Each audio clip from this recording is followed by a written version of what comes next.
For our next haunted prison. Ohio State Reformatory.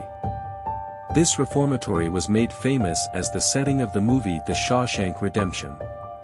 It is also known as Mansfield Reformatory or the Blood Prison.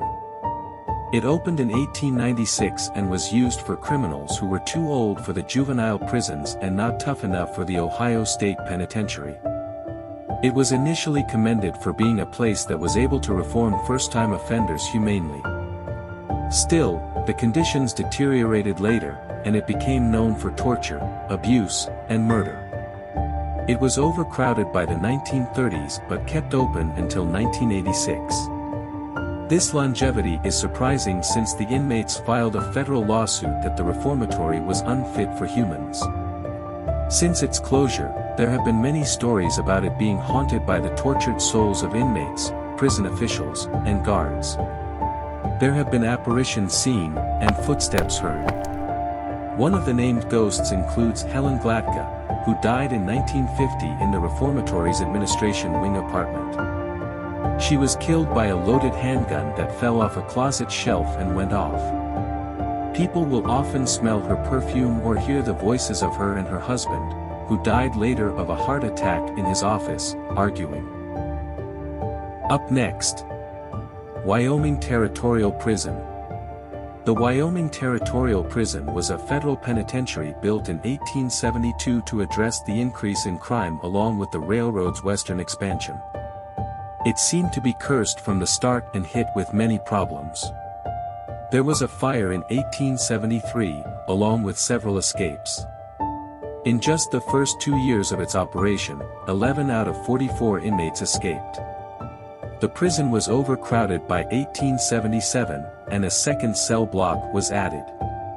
It was a state prison from 1890 to 1901 with cells for female inmates and solitary confinement. Butch Cassidy served 2 years in this prison from 1894 to 1896 as well. In 1903, the prison closed, and the University of Wyoming took it over for livestock breeding experiments through 1989. The stories of it being haunted began in 1991 when the building became open to the public as a historic site. One of the ghosts is Julius Greenwald, who was convicted of murdering his wife in 1897. While incarcerated, he would make and sell cigars. He stayed in a cell on the 3rd floor, but it was removed during a renovation. Since then, there has been a phantom cigar smell, and a ghostly apparition seen by many, believed to be caused by Greenwald's angry spirit. The next haunted prison on our list. Pottawatomie Squirrel Cage Jail. Pottawatomie County Jail, also known as the Squirrel Cage Jail, has one of the strangest configurations. It was built in 1885 and had a 3-tier cell block of 10 cells on each. The design called for it to rotate during the night by a water wheel, so all the inmates could be seen from one location. It did not work well because it was so heavy, so they eventually gave up on the plan. They still used the cylinder until 1960, but at that point, a prisoner died, and the body was trapped for several days. This prisoner was one of 4 that died during the jail's operation. The 4 died in various ways, one of a heart attack, another fell when attempting to write his name on the ceiling, one after an accident where an officer accidentally shot himself, and the last hanged himself. In 1969, the jail was closed. It is rumored that those 4 inmates, and others, still haunt the jail. One of the ghosts is believed to be J.M. Carter, who originally oversaw the building's construction. He was the first resident of the top-floor apartment. There has also been a little girl in gray inside a cell and 2 ghostly cats roaming the jail. For our final entry. West Virginia State Penitentiary. The West Virginia Penitentiary, also known as Moundsville State Penitentiary or Bloody Alley, was open for an impressive 129 years, from 1866 through 1995.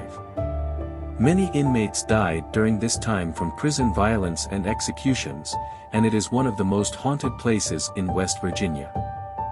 Both visitors and staff have reported apparitions in the North Hall. This section of the penitentiary housed the most dangerous of inmates, and prisoners there, killed a snitch named R.D. Wall and butchered him into pieces. Wall's ghost is one of the earliest reported sightings at the prison. There has also been supernatural activity in the execution chamber and solitary confinement area, where some inmates went insane and committed suicide. People have also heard voices, footsteps, and strange noises, and some have felt cold chills and intense feelings of panic. So, what did you think of our selection of haunted prisons? Have you heard of any more? Drop a comment and let me know. Thank you for watching.